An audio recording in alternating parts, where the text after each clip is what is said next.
दोस्तों कहते हैं इंसान चाहे कितने भी बड़ा हो जाए, चाहे वो कितने भी अमीर क्यों ना हो जाए, मगर उसे जब मुसीबत आता है तो पहले वो अपनों को ही याद करता है।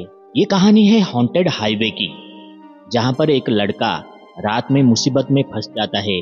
उस रात को उस हाईवे में उस लड़के के साथ कुछ ऐसा हुआ जो कि सपनों में भी कभी वो सोचा नहीं होगा। कहते हैं कि अमावस की रात को उस हाईवे में आधी रात को जो भी इंसान गुजरता है, अगले ही दिन सुबह उस इंसान की लाश हाईवे के किनारे पाया जाता था। दोस्तों आज की इस कहानी में हम जानेंगे कि आखिर वो लड़का उस हाईवे में आधी रात को गया क्यों और उसके साथ क्या क्या हुआ। क्या वो लड़का जिंदा बचा या नहीं, जानेंगे हम आज की इस कहानी में। तो नमस्कार दोस्तों, मैं हूं संतोष और आप लोग देख रहे हैं हमारा यूट्यूब चैनल बजरंगी स्टोरीलैंड।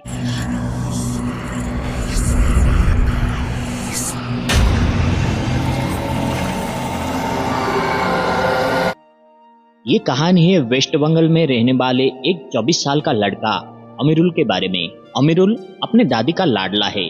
वो हमेशा अपने दादी के साथ वक्त बिताना उसे अच्छा लगता था। अमीरुल को नई नई कहानी सुनने में बहुत अच्छा लगता था, इसलिए वो अपने दादी को रोज एक एक कहानी सुनाने के लिए जिद करता था। दादी का लाडला था अमीरुल, इसलिए दादी अमीरुल को मना नहीं करते थे। दादी माँ अमीरुल को अपनी जिंदगी में बीता हुआ कुछ नए नए अद्भुत घटनाएं बताते थे। जैसे हर किसी को बचपन में अपने दादा दादी से कहानी सुनना किसको पसंद नहीं होता, ये बताइए। वो बचपन की यादें याद करके दिल को कितना सुकून मिलता है। मगर ये खुशी अमीरुल की जिंदगी में ज्यादा दिन तक नहीं टिका। समय के साथ साथ दादी माँ का उम्र बढ़ता गया और एक दिन अमीरुल को छोड़कर दादी माँ इस दुनिया से हमेशा के लिए चले गए थे। दादी माँ का गुजरने का दुख अमीरुल को काफी दिन तक रहा। फिर समय के साथ साथ अपना कदम बढ़ाकर अमीरुल भी आगे बढ़ने लगा। तमिलनाडु की एक गोल्ड फैक्ट्री में अमीरुल का जॉब लग गया था, इसलिए वो अपना घर परिवार छोड़कर तमिलनाडु जाकर उस कंपनी में काम करने लगा। अमीरुल उस कंपनी में सालों साल काम करता रहा। कभी कभार 2 साल में या फिर 3 साल में कहो एक बार अपने गांव जाता था घूमकर आने के लिए। फिर कुछ दिनों के बाद अमीरुल के जिंदगी में एक बहुत ही खूबसूरत सी लड़की आई, निशा और अमीरुल दोनों एक दूसरे से बहुत ज्यादा प्यार करते थे।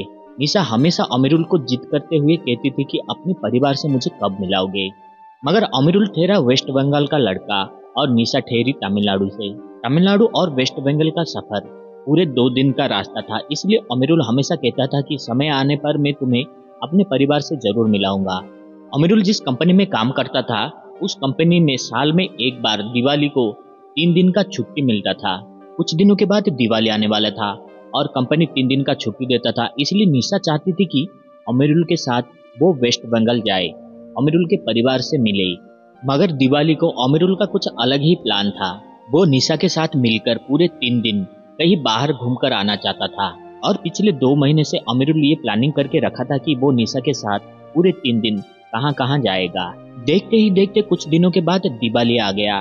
कंपनी छुट्टी दे दिया 3 दिन के लिए। निशा का बहुत ही मन था कि अमीरुल के साथ वेस्ट बंगाल जाने के लिए, और उसने भागता हुआ अमीरुल के पास गया और कहने लगा कि 3 दिन का छुट्टी मिला है और तुम मुझे कई दिनों से कह रहे हो कि अपने परिवार से मिलाने के लिए, और मुझे लगता है कि यही सही मौका है, हम दोनों चलते हैं वेस्ट बंगाल। मगर अमीरुल निशा को समझाते हुए कहने लगा कि मैं जानता हूँ तुम मेरे परिवार से मिलने के लिए बहुत ही इच्छुक हो, मगर 3 दिन में क्या होगा, मुझे तो गाँव पहुँचने के लिए ही 2 दिन लगता है। मैं तुमसे वादा करता हूँ कि अगले महीने पूरे 1 महीने का छुट्टी लेकर हम दोनों गांव जाएंगे। अमीरुल जैसे तैसे करके आखिरकार निशा को समझा ही लेती है और अमीरुल पूरे 3 दिन का ट्रिप निशा को बताती है कि वो कहाँ कहाँ जाने वाला है। अमीरुल निशा को बताता है कि वो उसके साथ रामेश्वर जाना चाहता है। निशा तमिलनाडु के रहने वाली लड़की थी, मगर वो आज से पहले वो कभी भी रामेश्वर नहीं गई थी और अमीरुल के साथ रामेश्वर जाना ये सुनहरा मौका निशा छोड़ने वालों में से नहीं थी, इसलिए वो झट से मान गई और अगले ही दिन सुबह दोनों निकल पड़े रामेश्वर की ओर। अमीरुल अपने गाड़ी में बिठाकर निशा को रामेश्वर लेकर चला गया। वहां जाकर पूरे 3 दिन तक दोनों मिलकर कई जगह घूमे। देखते ही देखते इन दोनों का 3 दिन का सफर कैसे खत्म हो गया इन दोनों को पता ही नहीं चला। अगले ही दिन सुबह इन दोनों को कंपनी में काम में लगना था, इसलिए अमीरुल रात को 8 बजे ही रामेश्वर से वापस आने के लिए सोचा। अमीरुल जिस जगह पर काम करता था उस जगह से लेकर रामेश्वर का सफर पूरे 9 घंटे का रास्ता था, इसलिए वो अगर रात को 8 बजे वहां से निकलेगा तो वो सुबह सुबह अपने घर पहुंच जाएगा। इसलिए अमीरुल वहां से 8 बजे ही खाना पीना खत्म करके अपने कार गाड़ी में बैठकर निकल पड़ा। अमीरुल और निशा दोनों एक दूसरे के हाथ पकड़कर गाड़ी में बैठकर हाईवे पर आ रहे थे। तभी अचानक अमीरुल का नजर हाईवे के साइड लगा हुआ एक बोर्ड के ऊपर गया। वहां पर लिखा गया था कि वेलकम टू थालाकुआ हाईवे, इस जगह से थोड़ा संभल कर चलिएगा। थालाकुआ हाईवे का नाम सुनते ही अचानक ही अमीरुल के माथे से पसीना निकल आया। उसे याद आ गया था अपने दादी माँ की कहानी। उस हाईवे में चारों तरफ अंधेरा ही अंधेरा था और अमीरुल बहुत तेजी से अपनी गाड़ी भगाने लगा। अमीरुल को इस तरह का हाई स्पीड पर गाड़ी चलाता हुआ देखकर निशा डर गई और अमीरुल को कहने लगी कि इतनी भी जल्दी क्या है, आराम से गाड़ी चलाओ, तुम्हारा इस तरह का गाड़ी चलाता हुआ देखकर मुझे डर लगने लगा है। तभी अमीरुल घबराते हुए निशा को कहने लगा कि मुझे अभी कुछ मत पूछो, इस जगह की कहानी मैं तुम्हें घर पहुंचकर बताऊंगा, मगर यहाँ से हमें जल्दी ही निकलना है। अमीरुल को इस तरह से घबराता हुआ देखकर निशा डर गई और जिद करते हुए कहने लगी कि नहीं, मुझे इस जगह की कहानी मुझे अभी का अभी बताओ, आखिर बात क्या है, तुम इतने घबराए क्यों हो, आखिर क्या है इस हाईवे का सच।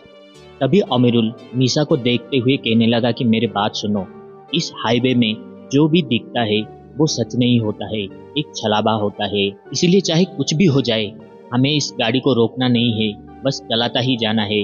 हम दोनों ने इस रात में इस हाईवे पर आकर बहुत ही बड़ा गलती कर दिया है।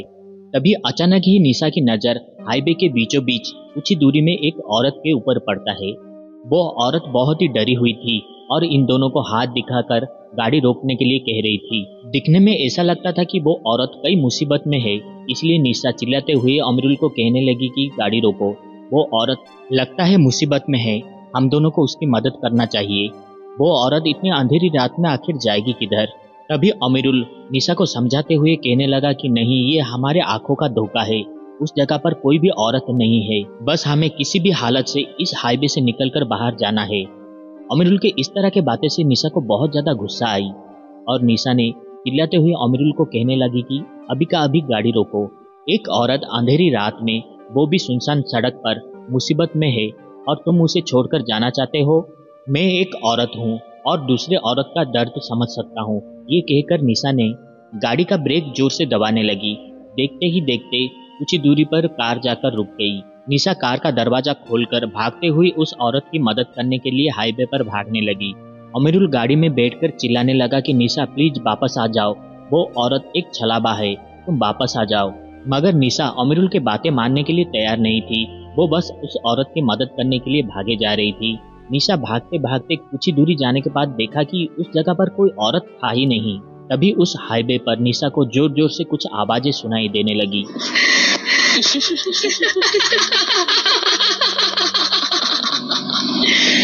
Kenapa tak tidur lagi, ha?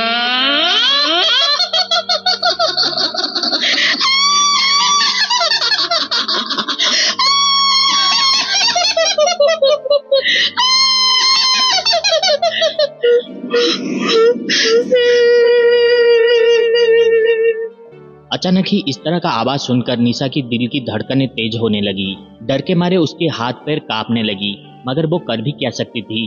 वो अमीरुल से काफी दूर भागते हुए आ गई थी। निशा डर के मारे अमीरुल के पास भागता हुआ फिर से आना चाहती थी, मगर ऐसा लग रहा था कि कोई बुरी आत्मा, कोई बुरी छाया उसे पीछे से पकड़ कर रखी है। अमीरुल निशा को बचाने के लिए अपने गाड़ी को चालू करके उसके पास घुमाकर लाना चाहता था, मगर उस वक्त गाड़ी चालू ही नहीं हो रहा था। अमीरुल बार बार अपनी गाड़ी की चाबी घुमाते जा रहा था, मगर गाड़ी स्टार्ट होने का नाम ही नहीं ले रहा था। फिर अमीरुल ने सोचा कि वो गाड़ी से निकलकर निशा के पास जाए, मगर गाड़ी का दरवाजा खोल ही नहीं रहा था। उस वक्त अमीरुल को ऐसा महसूस हो रहा था कि बाहर से कोई गाड़ी के दरवाजे को खींच रहा है। उस वक्त अमीरुल का दिमाग काम नहीं कर रहा था, आखिर वो करे तो क्या करे। उस तरफ निशा रोते हुए अमीरुल को आवाज दे रही थी कि अमीरुल मुझे बचाओ, मुझे इस जगह से निकालो, मुझसे बहुत बड़ी गलती हो गई, मैं तुम्हारी बात नहीं मानी, अमीरुल मुझे बचाओ। तभी अमीरुल को याद आया कि उसके दादी ने उसे बताया था उस हाईवे की कहानी। दादी ने बताया था अगर कभी भी तुम इस तरह के मुसीबत में पड़ जाओ तो एक बात हमेशा याद रखना, पूरे दिल से भगवान को याद करना। भूत पिशाच निकट नहीं आवे, महावीर जब नाम सुनावे। जब तुम पूरे दिल से हनुमान को याद करोगे तो कोई भी भूत पिशाच तुम्हारे पास नहीं आएंगे। उस वक्त अमीरुल ने वैसा ही किया, पूरे दिल से भगवान को याद किया और तुरंत ही अपने पॉकेट से मोबाइल निकालकर हनुमान चालीसा लगाया। उस तरफ निशा उस बुरे आत्मा की कब्जे में था, वो रोए जा रही थी।